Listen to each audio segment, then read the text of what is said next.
ب3 مكونات أساسية بس ومن غير أي تعقيد هتعملي في بيتك كمية ملبن تكفي عيلة وبأقل من ربع تكلفة الجاهز. أنا نجوى إبراهيم، يلا بينا أقولك على الطريقة. أول حاجة هنجيب حلة وهنضيف فيها 2.5 كوباية من السكر و1.5 كوباية من المية ونرفعهم على النار. أول ما يغلي هنقلبه ونعصر نص ليمونة ونسيبه يغلي على نار هادية لمدة 5 دقايق. وبعدين نجهز النشا، هنجيب 1 كوباية من النشا وعليها 1 كوباية من المية وندوب النشا كويس.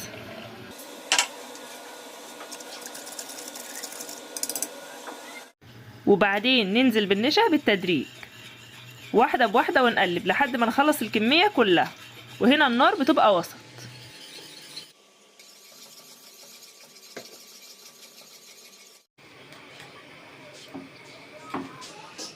واول ما يبتدي يتقل بنجيب 1 كوباية من السكر ونضيفها بالتدريج، نحط شوية ونقلب وبعدين نضيف شوية تانية ونقلب لحد ما نخلص الكمية.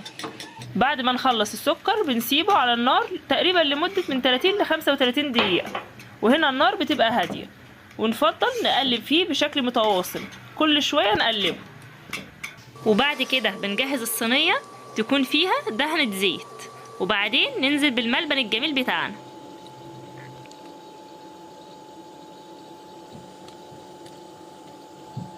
وبنسيبه يبرد شوية على الرخامة وبعدين ندخله التلاجة لمدة 3 ساعات يطلع معاكي أحلى ملبن. هنطلعه من التلاجة ورشة نشا وسكر بودرة محترمة علشان ما يلزقش واحنا بنقطعه، ونقلبه على الناحية التانية وكمان رشة من النشا والسكر. شايفين الجمال؟ سقع وماسك نفسه وبقى جاهز ويدوب في البق. يلا بينا نقطعه. هنقطعه بقى مكعبات صغيرة على قد القطمة. شايفين السكينة ماشية فيه زي الحلاوة.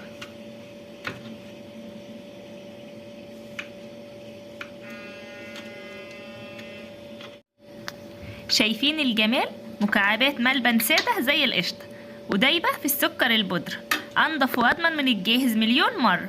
ملبن المولد السادة بأسهل طريقة وبجد الطعم حكاية.